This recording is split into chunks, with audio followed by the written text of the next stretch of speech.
시작하기 전에 하나 말할 게 있는데 뭐냐면 이게 사실 총 4부짜리로 이루어진 발표라서 다음 주에도 할 것 같습니다. 그리고 이게 여기 나온 양식들이 시간이 지날수록 더 세분화되면서 다음 파트가 이번 파트가 더 많고 이번 파트가 저번 파트보다 더 많을 것 같습니다. 발표 시작하겠습니다.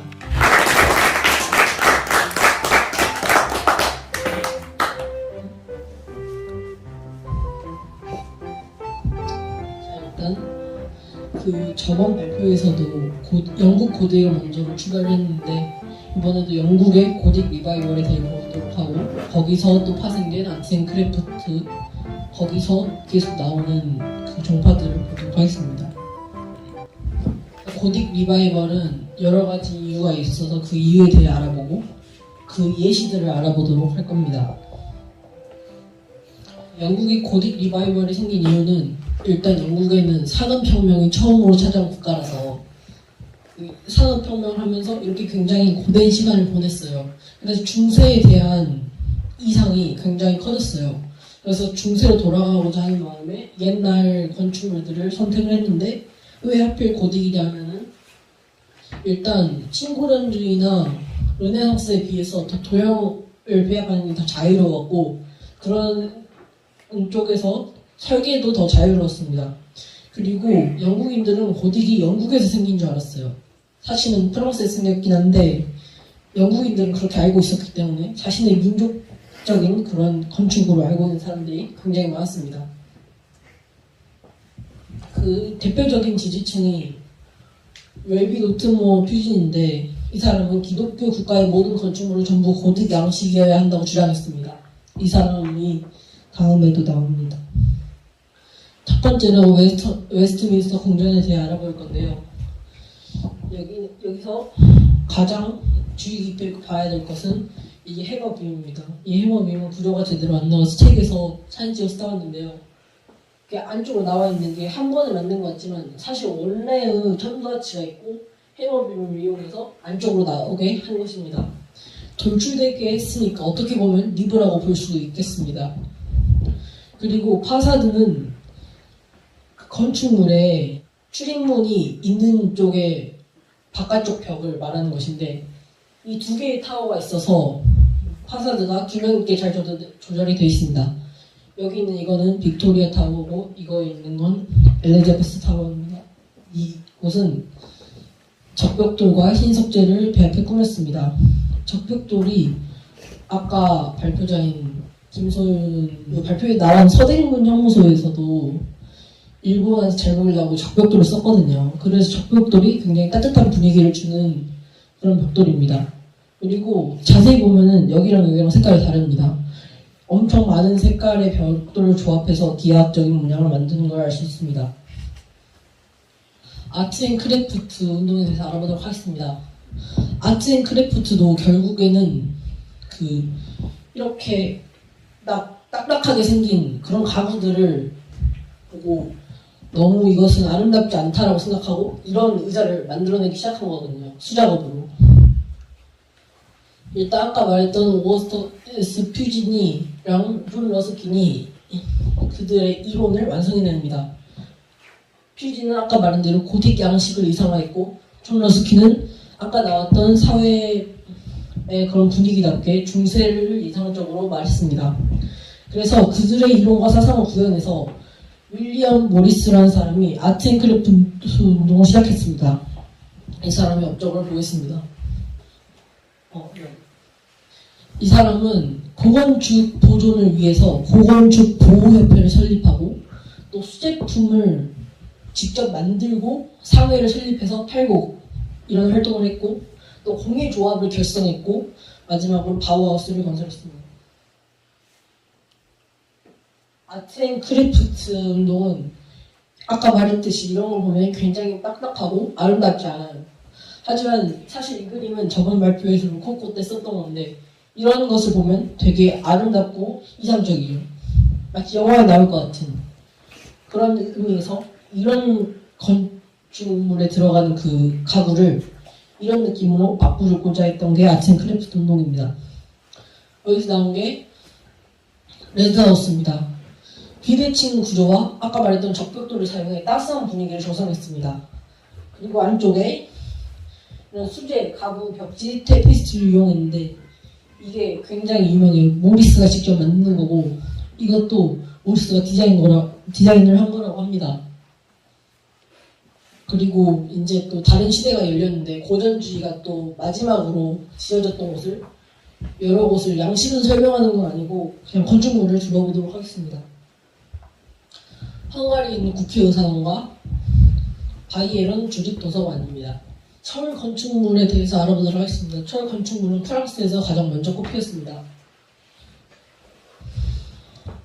일단 철의 특성은 철광석에서 그걸 캐서 선철로 만들고 그 다음에 주철로 만든 다음에 여기서 이게 탄소가 적당히 들어있는데 이걸 하면 탄소가 더 적어져서 더 딱딱해지고 얘는 강보다 더 탄소가 적게 들어가서 엄청 단단합니다.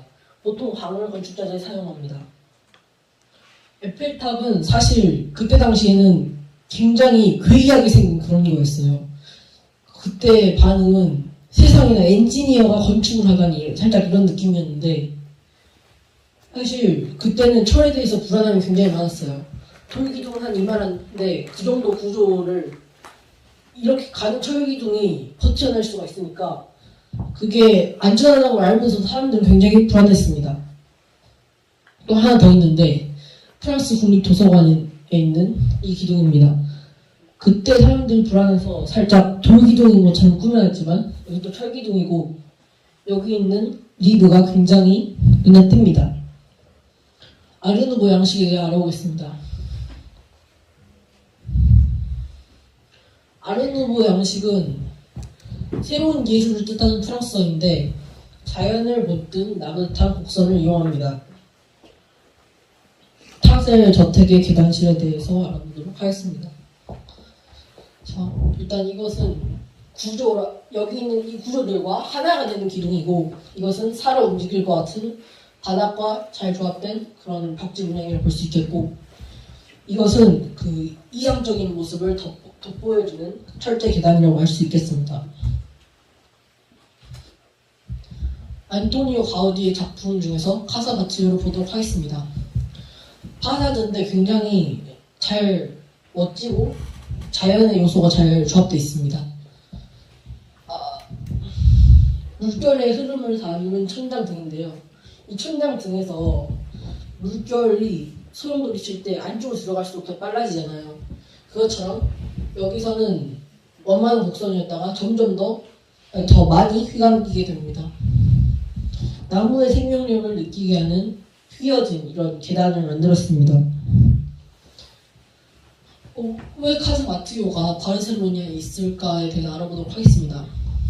윌리엄 모리스의 아트 앤 크래프트가 영국에서 생겨났는데 영국에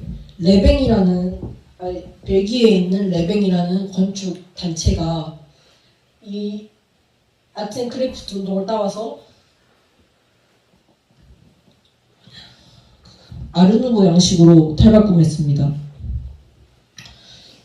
사실 벨기에에 처음 있었다고 했잖아요. 그 벨기에에서 빅토르 오르타 사실상 아르누보를 실제 건축물에 처음으로 적용한 사람인데 그 처음 건축물이 오르타 저택입니다.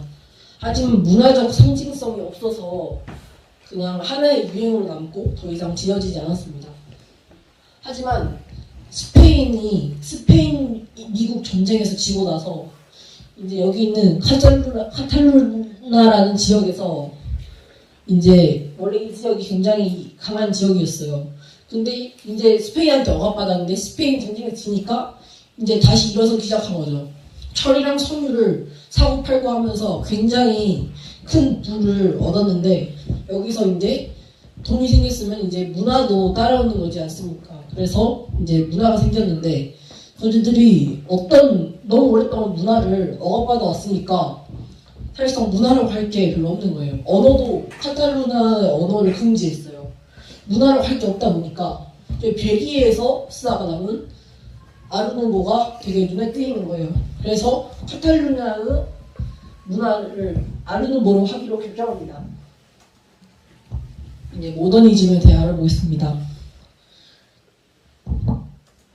빈 우편 자동극인데 여기 빛이 무입으로 뚫어놓은 천장과 빛을 반사하는 알루미늄 피복과 유리 바닥입니다. 자, 이렇게 지금 사람 한적한 사진을 가져왔지만 여기 사람이 굉장히 많은데 여기서 아랫부분과 윗부분을 나눠서 사람이 더 많으면 되게 신기해 보인다고 합니다. 프레리 스쿨이라는 것은 콜로니얼 리바이벌에 나온 건데 이거는 그 식민지 특유의 양식이라는 것입니다. 그 중에서 프레리 스쿨은 그러니까 프레리 학파는 미국의 그런 콜로니얼 리바이벌에서 시작되었습니다. 미국 중서부에 쓰이는데 이러한 형식들은 다음 건축물에서 보도록 하겠습니다. 로비하우스입니다. 평면의 연속적인 전개, 아까 나왔던 건데 그리고 흐르는 듯한 벽의 움직임, 뭔가 물이 흐르는 것처럼 되게 높낮이가 높았다 낮았다 하는 모습입니다. 그리고 깊은 천왕의 느낌, 그리고 이것들을 잘 조합해서 프랭크 로이드만의 모습으로 되살려냅니다. 큐비즘의 이해, 큐비즘은 여러 사물을 해치한 다음에 다시 도형이나 간단한 사물로 조합해서 만드는 것인데 가장 유명한 것이 아비뇽의 천원들입니다. 피카소 작품입니다. 그런 의미에서 생긴 게 코바로비츠 집 빌라인데 여기 보시면 아까 봤던 작품처럼 되게 분할되어 있습니다. 이것도 도형이 굉장히 많이 분할되어 있고 여기서 더 도드라지게 잘 나타납니다. 큐비즘에서 여러 가지 건축물들이 파생이 됩니다. 자, 오늘 여기까지 하도록 하겠습니다. 감사합니다.